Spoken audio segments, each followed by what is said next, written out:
So good morning. It's 7 a.m. here in Perth, Western Australia, and means it's about 10 a.m. in Melbourne, Victoria, the centre of the universe. Con in of course Malaysia, same time as me, 7 o'clock, and I think we've got one of our Japanese guests. It's 8 o'clock in Japan. And Queensland, I think we've got a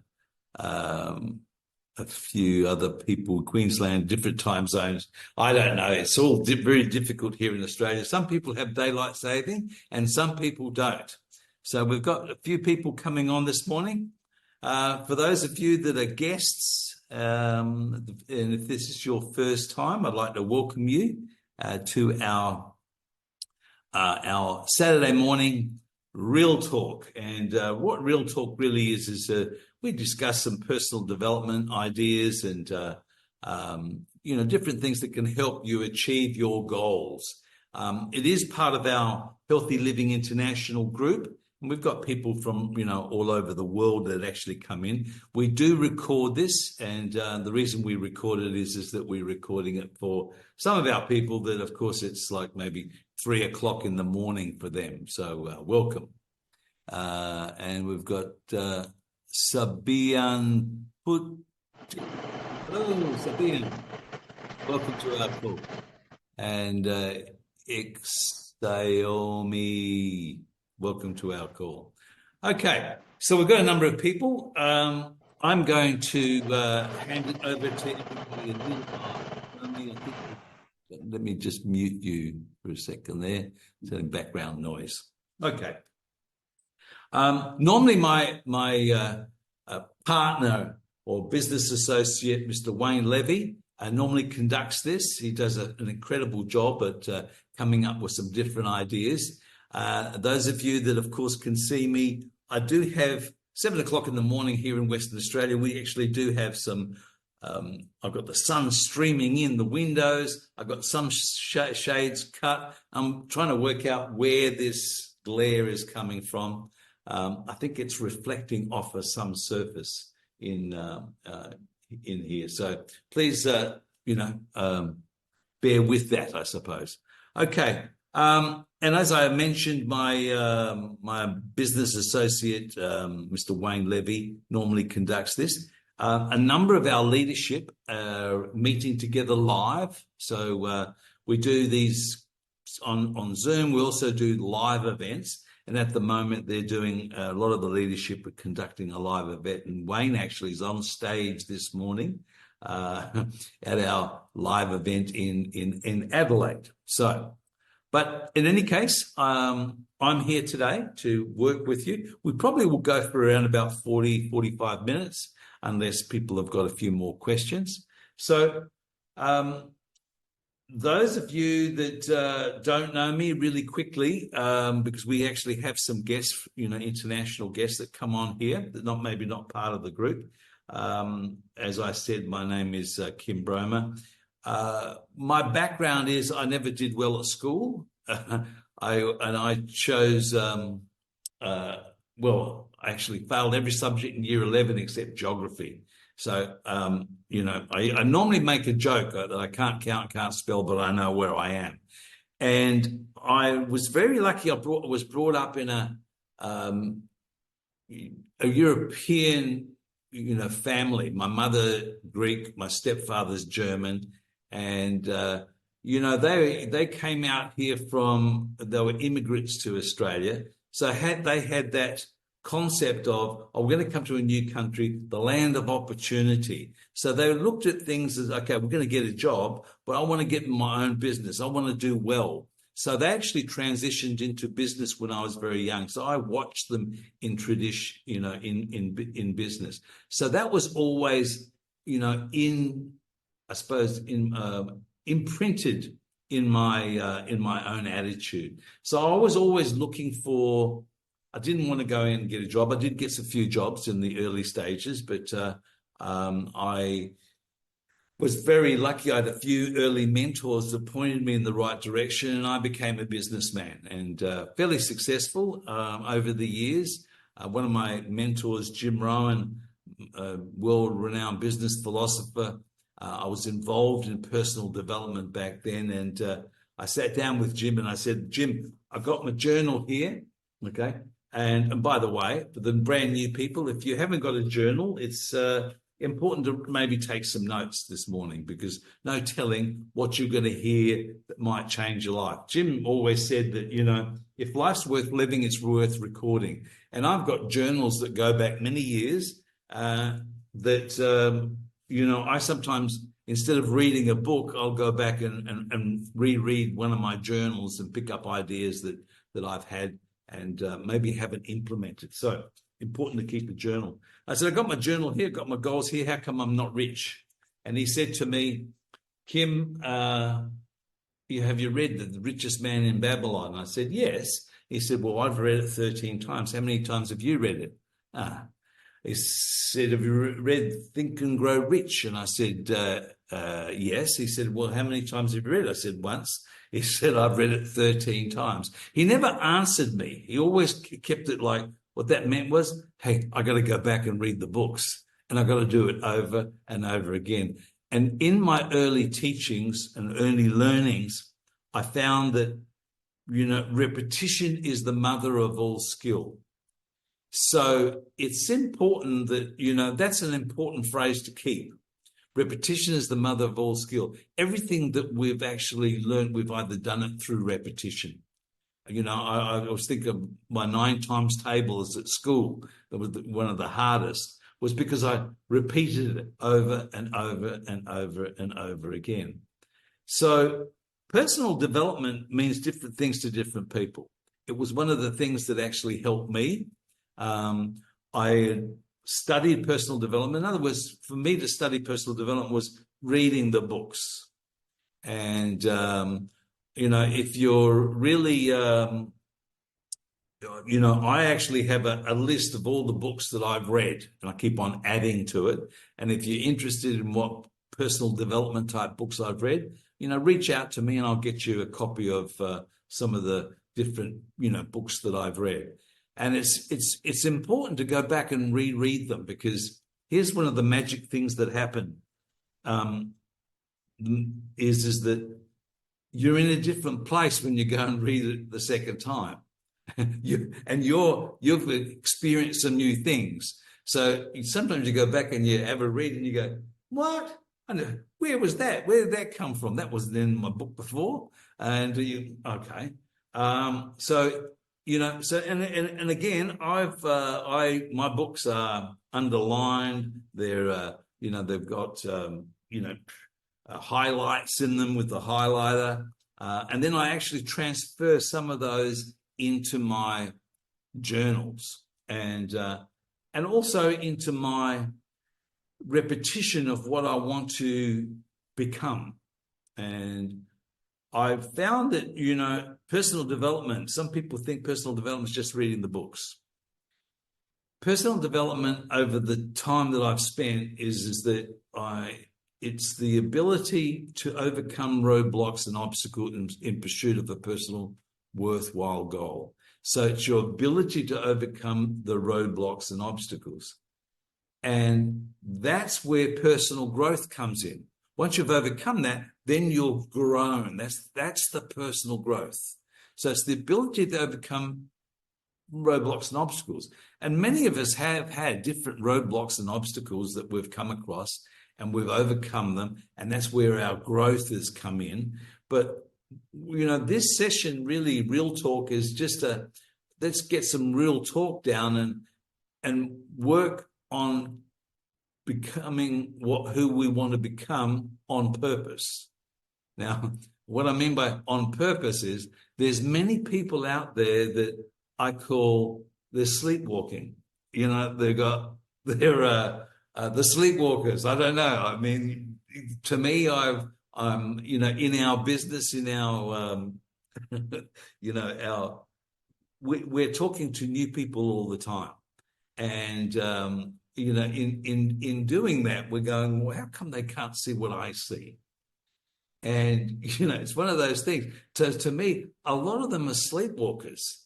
sleepwalkers because they don't work hard on themselves. There's many different things that affect who they are, and they actually don't know. And it actually sometimes also reminds me of the movie, the Matrix. I mean, it's like they're living in a world that's not, that they've just been, I've got to have the blue pill or the red pill to find out whether you want to wake up and find out what real reality is. So and because of all the personal development in my traditional businesses, and my businesses were property developer, chairman of a public company, I owned 25% of a stockbroking house, I had liquor stores, I had rural interests. I won't go into much detail on that, but we hit a recession where interest rates were going up, and by the way, back then they went up to 23-24% compound on our commercial projects. Home loans were around about 15, 16, 17%, and people were still buying. And right now everybody's complaining that it's about 5 or 6%, and I go, what? Hang on a second. Oh my God. Well, when it's 17, 18, let me tell you, it is a what? Okay. So, and I end up trying to keep everything together, and trying to keep all the different businesses. There was an old trade cycle clock back then that went, you had interest rates, and then all of a sudden, if interest rates went up, the stock market started getting better, property prices go down. So there's a trade cycle clock, all the different areas in business. And I looked at it, and that's why I said to myself, hang on a second, I've got the property here, I've got the stock market here, and I've got the rural interests here, and I've got this here. Okay, I'm going to be okay. I'm diversified. Well, guess what? That recession, the one that we had to have, well, I ended up losing over $21 million, lost my self-esteem. And that's when I was approached into the business that I've been in for the last 32 years, where we built a distribution business of a health and nutritional product that people fall in love with, or they have an emotional bond with, so that they want to keep on getting it. Therefore, you can build a distribution business where you can get paid royalties and be earning income, exceptional income, and what I call type royalty income. So the thing that I didn't lose was my personal development, who I was. And, that you could lose your money, you could lose everything else, but tell you what you don't lose is what you've become. So the personal development isn't what I lost. I lost the money, but I didn't lose my personal development, who I had become. So that was the thing that brought me out of,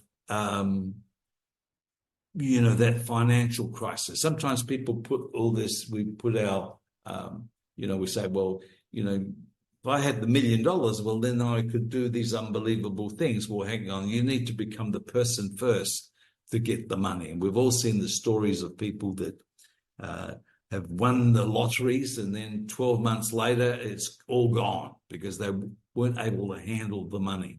So it's important that, if you do win and you get some magical, make sure that you go and study first to keep the money. Okay, so I'm going to talk about, really, in personal development, your personal philosophies. So, and basically, this is the thing that I continually work on myself, on looking at my own personal philosophies. Jim Rohn's quote of, "Your personal philosophy is your greatest determining factor on how your life works out." So if you write that down, your personal philosophy is your greatest determining factor on how your life works out. Now, what does that mean? That means that only human beings can reorder their lives any day they choose by refining their philosophy. So, human beings can then say, okay, I'm going to change. I'm going to I'm now going to refine my philosophy and I'm going to change. You see, a dog can't do that. An animal can't do that. But only human beings can reorder their lives any day they choose by just refining their philosophy. So it's one of the most important things that we do talk about in our real talk is to really understand our philosophies of what we think. And, it's one of those things that for me, when I heard that, I then started to study, okay, I'm going to become more aware. I'm going to become more aware of myself. I'm going to become, and by the way, I'm still working on it. I'm not perfect. I don't know all the answers, everybody, but I'm still working on it. And what I mean by that is that, I actually have written in my journals my philosophies, okay, but I've also put it on a one-page sheet. It's actually I've got 20 on here, 20 of my philosophies that actually I live by, and I continually reread this. I continually re-look at this. It's like the spaced repetition to really understand it. And one of the first philosophies that I put down there is the philosophy or the understanding. And what I mean by this, and before I get into my list, and maybe some of these philosophies that you'd like to adopt, and maybe we can open it up to maybe a bit of a discussion on what some of the philosophies that some of you have got that you'd like to maybe share. But for me, it's like, to be aware of yourself. It's sort of like, if I put you, blindfolded you, put you in a helicopter and took you in the middle of Australia somewhere that you didn't even know, and took off the blindfold and said, okay, here you go. Here's the map. This is the map of Australia, and here's Sydney.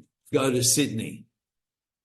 You'd go, well, I don't have, where am I? Where am I on the map to be able to go to Sydney? So to become aware, sometimes you've got to actually become self-aware. You've got to look at where you are. You've got to become, it's like, if you wanted to find out where you are financially, you do an asset and liability statement. You write down all your assets and all the money that you've got, and then all your liabilities, what you owe and so forth. And then you come up and find out what your net worth is so that you know where you are financially. Well, this is the same. We need to do that to ourselves. We need to work on ourselves to find out where we are. So sometimes you've got to look at yourself and that's why journaling is important, to be able to write a little bit about yourself so that you can understand where you are and you're not one of the sleepwalkers out there. Okay. And what I mean by that is the first thing that I've put down on my philosophies is confirmation bias. And it's to understand that. And confirmation bias, and by the way, we all have it. We all have it.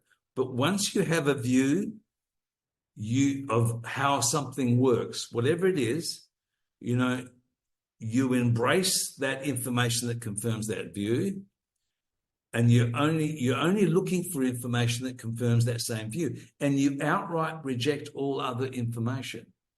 So that when we're talking with people, when we're meeting somebody new, we've got to understand that they actually have their own confirmation bias. They're living in their own little bubble, and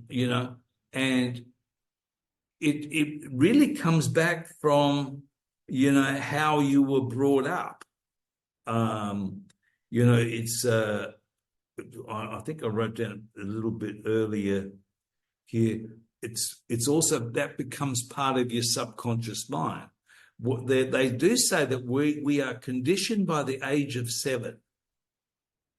The only way to change that conditioning is a number of different things, and we'll discuss that. But we are who we are by the age of 7. So we end up having our own confirmation bias at how we see and how we view the world. Because normally what they say, I think it was the Jesuits that said, show me the man at the age of 7, show me the boy at the age of 7, I'll show you the man.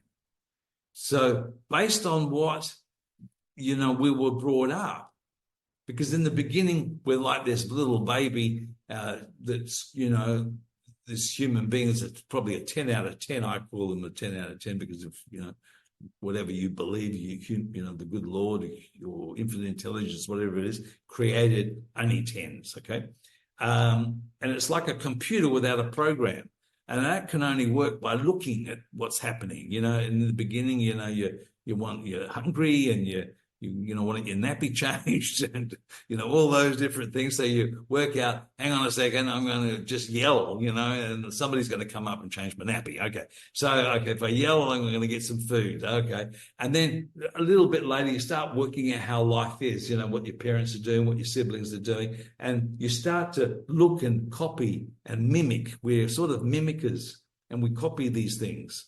I'm amazed at, sometimes I had my grandchild out here the other day, and the 4-letter word that she used, I thought, where did that come from? We mimic. So I blamed my daughter. Anyway, and she then blamed her husband. But anyway, it's not so we've got to be careful, what we are showing our children. And then we go to, school and our peer groups, and then high schools and so forth. So we are affected. So we actually end up having our own confirmation bias, our own beliefs. And it comes up to what family you're born into. I mean, whether you're a Christian family or a Muslim family or a Hindu family or a Jewish family, that's a big part of it. What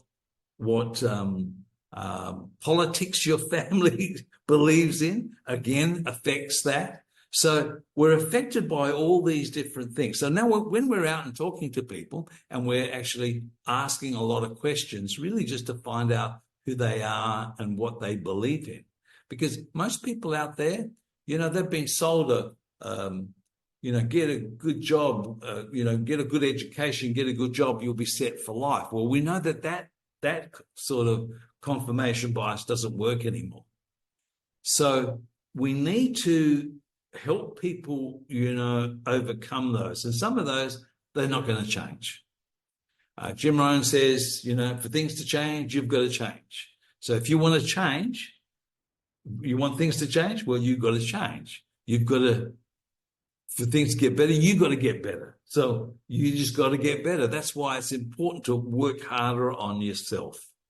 And that's a phrase that comes out. We come out with it. Our mentors, Jim Rohn, Mark Hughes, work harder on yourself than you do on your job.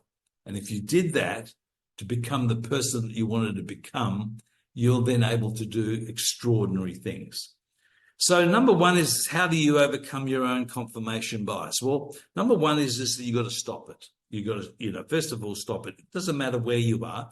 I had one of my people that sit in Adelaide at the Spectacular that said to me, I'm not looking forward to go because, I don't believe in some of the things that they're going to be, promoting there. And I said, no, listen, you got to go with an open mind. Keep an open mind. Always have an open mind. Look at everything. Question everything. You got to question everything, even your own confirmation bias. You've got to ask good questions and even question your own assumptions, because sometimes you might be missing out by not asking enough questions. So it's really important that you are open, and you're going to allow that in, but try to be open. I mean, because that's probably the biggest problems that we have in this world today, this confirmation bias thing, is because, hey, look at America. I mean, 50% of the people go, it's Donald Trump. The other 50%, no, it's Biden. And whatever your belief system in, wherever it is, you're going, how come they think that? I mean, don't they see what I see? And again, confirmation bias, comes in. So it's important to understand confirmation bias. It's important to understand, and just write this down. Your perception is your reality. So whatever you perceive is your reality. And guess what? For everybody that you're talking to, their perception's their reality. So sometimes what we're talking to them just doesn't match.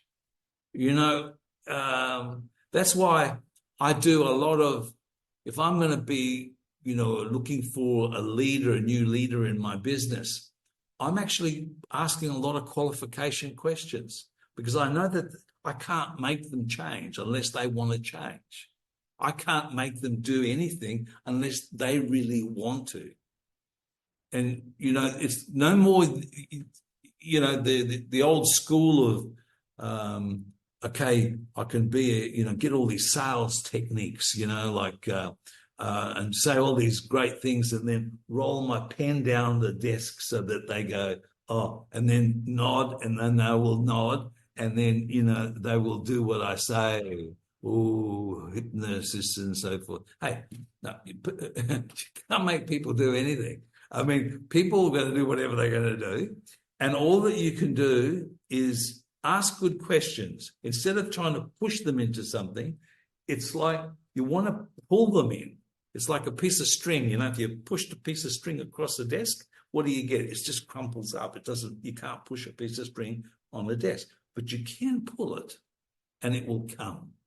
And pulling it is with asking questions. So, we had, Wayne did a great real talk on listening rather than talking, become a good listener.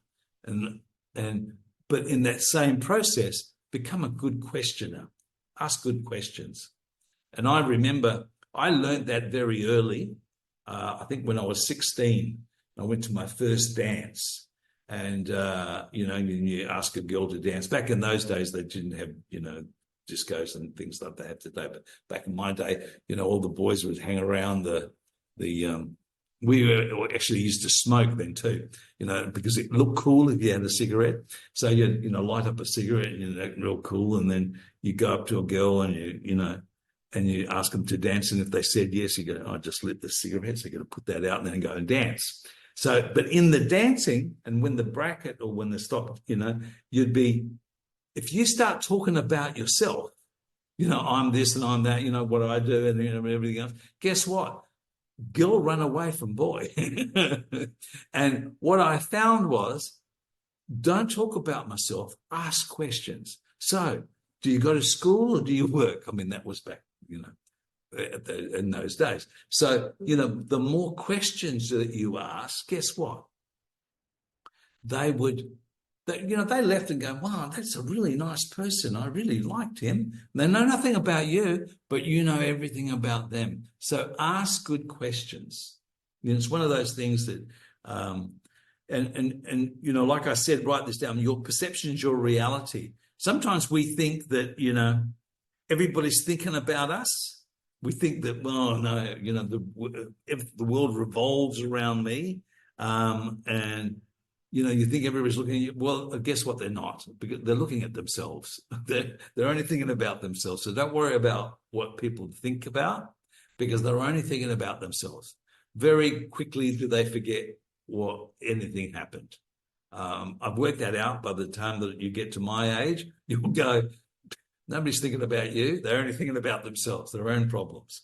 So just understand that your perception is your reality and their perception is their reality. It's like a bubble. They live in their own bubble, their own little world.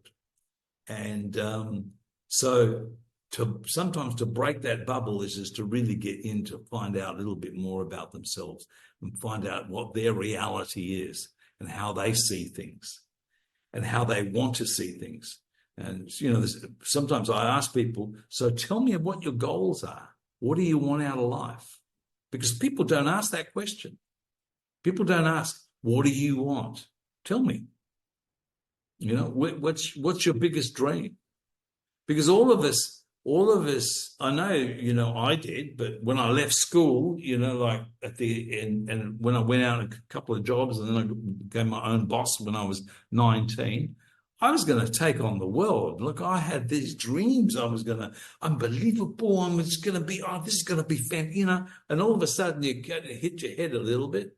Okay. Okay. And then you hit your head again and then you come back and then almost you got, that's what's happening to many of them. They've hit their head and they've forgotten how to dream. And that's why I say some people out there have just accepted where they are in life. They've got to that point and they've gone, okay, that's my reality. That's where I am. And it always reminds me of that story of John Averagement. John Averagement, born in I better change this because, born in, let's say, 1964. Okay, born in 1964. And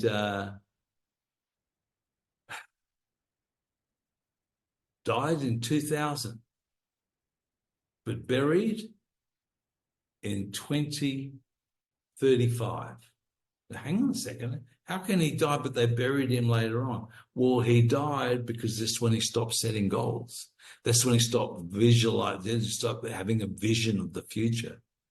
So John Averagement is somebody that is, really doesn't move on because he's accepted where he is in life and his liabilities and where his own perception is. So sometimes that's why sometimes we invite some of our guests to come along here to understand a little bit of personal development, and maybe that can open them up, open their ideas up, that they can have more. You can have more in life by becoming more. Okay, so that's my first philosophy, by the way. I've got 20 of them, and guess what? We've been talking now for 32 minutes. Unbelievable. So I could probably do, maybe if I get to the second one, I could string this out and we can do probably 10 or 20 real talks on just from my list. No. Okay, so, all right, the subconscious mind. This is a philosophy. I want you to write this down. Your subconscious mind doesn't know the difference between reality and imagined thought. It just doesn't know. And it's been proven that the subconscious mind does not know the difference between reality and imagined thought. Now, they did a test on this, on a basketball team. And they said, okay, they got this basketball team and they split them in half. And they said, okay, this half, I want you to go and practice for 2 hours a day for the next week. So this one group took the basketball, practicing throwing the ball into the hoop. And they practiced 2 hours a day. This group here, they said, I don't want you physically to practice. I want you to imagine. I want you to lie down, relax, and imagine throwing the ball into the ring. And then after a week, they brought them back and they all, had this, okay, we're going to do this to see how the groups have gone. What the group that threw the balls in that actually practiced physically, and the ones that imagined it beat the other team. So how is that? Not practicing it physically. See, the mind does not know the difference between imagined thought and reality. What that meant was, in their imagination, they threw the ball and guess what? It went in. Threw the ball, it went in. The team that actually threw the ball and it missed, they went, oh, it missed. Okay, I bet it may be better next time. Throw the ball, it missed. Throw the ball. And they were practicing. But in their mind, they were actually missing. The ones that they missed in reality, they were telling their mind that they weren't that good, except for the ones that actually did, in their mind. So you can practice within when you're without. Another, Dr. Dennis Waitley wrote the book, The 10 Qualities of a Total Winner. He was a psychologist that actually worked with the NASA space program in in helping the astronauts go to the moon. But he was also involved in helping the Vietnamese prisoners of war when they got back to America. It was helping them to come back, after they've been in a prison. And one of them was Colonel George Hall. Now, Colonel George Hall, 5 years in a bamboo cell, by 5 feet by 4 feet. Couldn't stand up properly in there. Wasn't fed correctly, the food was not good. But every day he worked on himself. He, did sit-ups, crunches, and what he loved to do was golf. He practiced golf every day in his imagination for 5 years. Every course that he ever played on. His imagination was, take the ball, he'd wash it, put it down, pick up the right, golf club, and hit it off. And he practiced, and in his imagination played every course, did everything playing golf in his imagination every day for 5 years. Now, he got out of, released from prisoners of war camp, back into society. 1 week later, he's got atrophy, muscle atrophy. What that means is that his muscles are all gone, because he hasn't had the right amount of protein and so forth. And guess what? Played in the Andy Williams Open and played directly to his handicap. So the mind does not know the difference between imagined thought and reality. So what does that mean? That means that you can practice within when you're without. Practice your presentations. Practice how you see that yourself. If you want to be doing a real talk, or you want to be on stage and doing a train, you can practice within when you're without. And, you can do this. Some of you, I know that, you like to do meditation and so forth. That's a place where you can actually not only just meditate and go and think of nothing. By the way, I've tried doing that think of nothing stuff, but it doesn't work for me. So I might as well think of something. And you practice within when you're without. Okay, so this is the time that you can actually practice. You can practice yourself, your presentation, practice how you talk, practice how you're presenting to somebody, and so. It's the subconscious mind. Now, the subconscious mind is also that goal-seeking mechanism. It's one of those things that I really love. The subconscious mind, to me, is part of that thing that, you are conditioned by the age of 7, but the subconscious mind is like this tape recorder that's just taped all that information, but you can't erase it. I've tried to change who I am by erasing it, but you can't. You only can tape over it.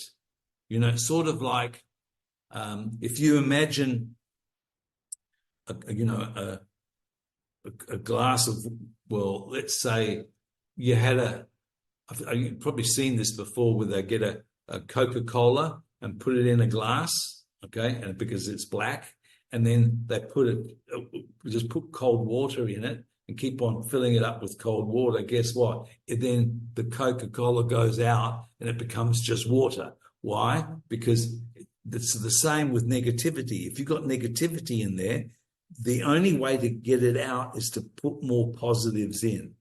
Now, by the way, the problem is with our subconscious that it's still there. Okay, it's not like that Coca-Cola that's finally gone. You can't get rid of it. In our subconscious, it's still there. So if we're not working harder on ourselves, we slip back to what our scripting was, or what our, what this imagination that we have, or this what we have, because everything that we do is done not consciously. In the beginning, we're conscious. Like, remember how if you learned how to drive a car, and of course I drove a car with gear stick and a clutch, and put the clutch in them. And of course, at the beginning, it was hopping, and then I'm getting it right, and then all of a sudden you got to look around, and you got to, everything's very hard because you're first doing it. But then after a while, it's really easy, and then it becomes habit, and then that habit, you're driving in your subconscious, because I've done this where I've been thinking about something while I'm driving, and instead of going to where I was going, I went somewhere else because of what I normally go to, and all of a sudden I'm going to my office, but I didn't want to go to my office. I was actually wanting to go to, hang on, how come I'm here? Because I was thinking about something else, and my subconscious took me there because that's where I normally go. So be careful. You've got to understand that most things that we do are done subconsciously. They're not in our conscious mind. So understand our conscious mind. It is, by the way, a goal-seeking mechanism. You just got to tell it what to look for. And if you tell it what to look for, that's when it starts to see it. And to me, that's sort of the law of attraction. Okay. The law of attraction is what you focus on is what you draw to you. Well, in actual fact, it's always been there. It's another thing if you write down selective perception. Okay. What selective perception is I remember when I bought my AMG GTC, and of course, when it first came out, the first AMG GTC came out, the color of that car was solar beam. That's what they called it. Now, solar beam, it's actually yellow, all right? That's what Mariani called it, yellow. And it's, in actual fact, it's the same color as the DHL vans. And I bought this, $375,000 car, the same color as a DHL van. So she used to make jokes that, hey, it's just DHL. What are you talking about? It's nothing special, that color. And you paid how much more? $10,000 more for that paint job. What the, anyway.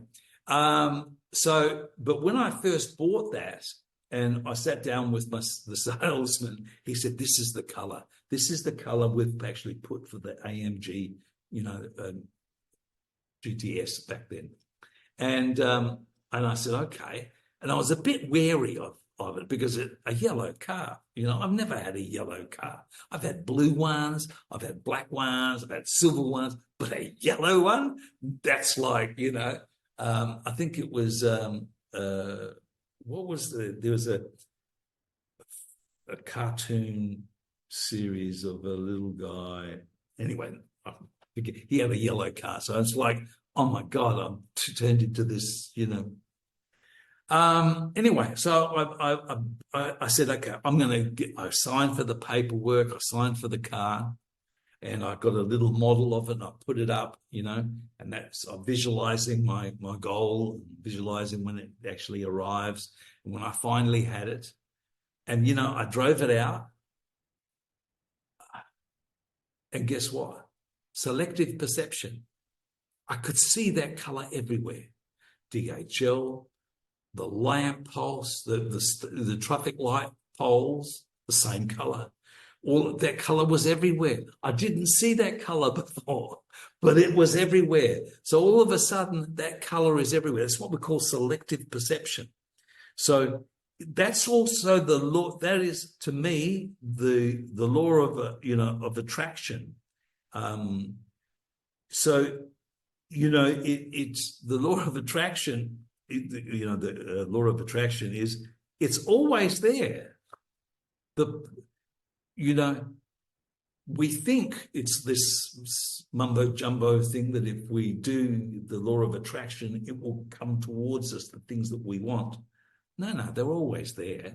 We just now see them because we now pinpoint what we're looking at. And the people are there.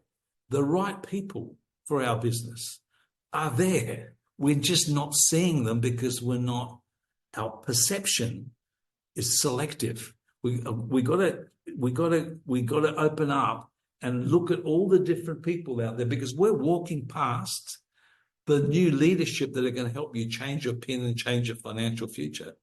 They're there. You just gotta maybe ask the right questions. Who do you know? I'm setting up a new division. Who do you know that wants to become financially free? Who do you know that wants to make that $5,000 to $10,000 to $15,000 a month without affecting what they're currently doing? I'm setting up a new division. What I'm looking for. You need to be, that's where selective perception comes from. You've got to do it on purpose. You can't just, there's an old phrase that says, man standing on mountain, this is a Hawaiian phrase, right? Man standing on mountain with mouth wide open, waiting for roast goose to fly in, will wait a long time. You got to go out and catch the goose. You can't wait for it to come. You got to go and do the work. You got to go out and chase it. So understand that law of attraction is in actual fact your ability. You've got to be, your ability to set goals, your ability to write down who you're looking for. If you're looking for, who are they? Are they a male? Are they female? What are they doing? What sort of person are you looking for? Are they already health conscious? Are they already thinking about sports nutrition? Are they, you need to write down exactly the list of the type of people that you're looking for. Then your subconscious will look for them too, because otherwise you won't see them. And then you can do that. Jim Rohn said that, hey, drop a rock and go, excuse me, you're the first person past the rock. I need to speak to you. I've got an opportunity for you. But you could be going, hey, look, you look like you really work out a lot. Are you, what do you exercise? What do you do? And all of a sudden you're now asking questions. You're not pushing something. That's, okay. So is the right food important to you, that exercise? I mean, do you focus on having the right nutrition? So if you're asking those questions, that gives you the opportunity now to build a relationship with somebody, to then go, look, that's really interesting because I'm setting up a new division of my business and I'm looking for people just like you.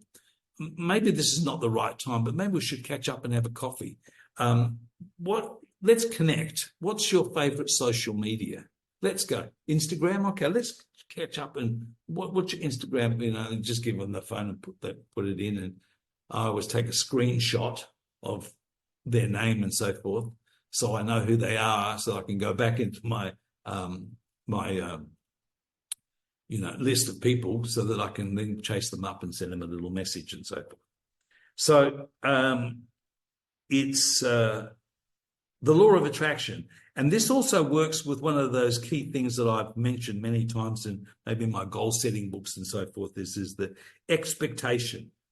What you're focused on, expectation determines the direction of your creation. So whatever you expect, our expectation is made up of our thoughts and what we think about. So what you expect is of your thoughts and what you think about. So therefore, that's why all the great books, are about thinking. Think and Grow Rich. Think The Magic of Thinking Big.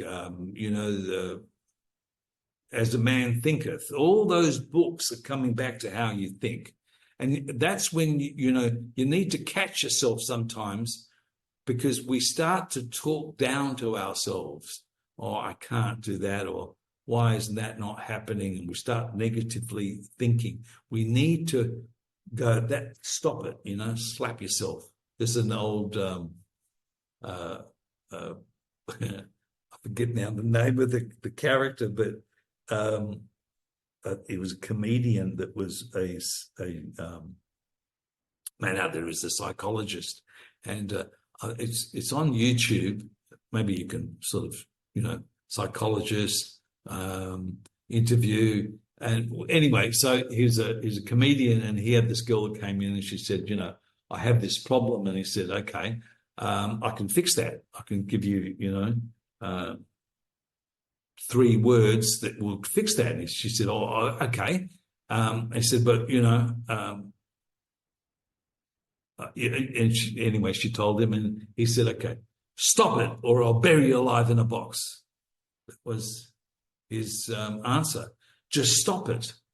So it's important that you got to be able to say to yourself, stop it. Okay. You got to be able to, hang on, I've got to stop that because I've got to change how I think. And by doing that, you're going to have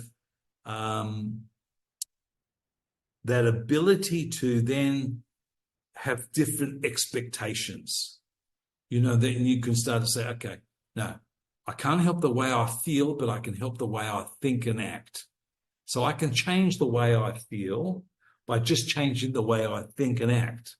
When you have people go, oh, I broke up with my boyfriend, or, I broke up with my girlfriend. I'm feeling down. Can't help the way I feel, but I can help the way I think and act. Okay. What do? I got to change what I think. I got to change the way I act. What do I do? Put some positive music on, have a little bit of a dance, start moving around. All of a sudden you will change the way you feel. So you can't help the way you feel, but you can help the way you think and act. And it doesn't matter what happens to you, it's how you handle it. So whatever happens to all of us. It's the same wind blows on all of us. Interest rates blows on all of us. Inflation blows on all of us. It's the setting of the sails. So can't help the way I feel, but I can help the way I think and act. And, it doesn't matter what happens, it's how I handle it. So how am I going to handle this? When all of a sudden everything just falls down on you, what's going to happen is that with everything falling on top of you, you're going to go, hang on, how do I handle this? How do I change this? I know it's what Kim talked about, about changing the way I think and maybe, changing my affirmations. There was a couple of messages in there in the chats. Roger, 2 philosophies a week. Yes, 2 philosophies a week. We'll be here for 10 weeks. And from our Japanese friend, I am getting used to hearing Australian English. I have to go. Thank you so much. No problems. Okay. Yes, our Australian English is a little bit different than American English and English. Okay. I think we might just stop it from there because we've gone now for about 52 minutes. Look, I hope that I was going to, reach out to you, and thank you, Roger, for at least, making a suggestion. I should have actually got a few people to share some of their philosophies instead of me. If you let me go, talking, I'll be talking here for 2 weeks. But I hope you got something out of today. I hope you got, some ideas and have a look at some of your notes. And, it needs to be repetition. I need to, look at all of this and look at, the compound effect, the law of attraction, the law of gratitude, the 80-20 rule, the law of averages, the law of sowing and reaping, Parkinson's law. I mean, there's so many different, philosophies that you can have that make up who you are. And that's all you've got to basically do is work harder on yourself. And then you can change where you want to be, wherever you are, in whatever business that you're in.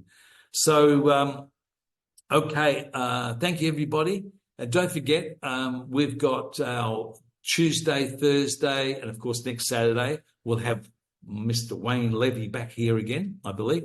And but our Tuesday, Thursday's opportunity for inviting people to come and have a look at what we do, have a look at our community. So don't forget don't leave any stone unturned. Maybe after you've gotten off of this, write a list of the people that you're looking for. Write a list of the people that you, the leadership that you're looking for. What do they do? What do they look like? How old they are? So that you can have a list so that your subconscious can find them for you so that, they can put them in front of you. Because I'm telling you, most of us are walking past president team members and we're not stopping them. We're just walking past them and they're there. We just got to tell our subconscious what it is that we're looking for, and we can all become better than we are and become who we are. So look, thank you very much. Thanks for putting up with me. I'm going to stop recording.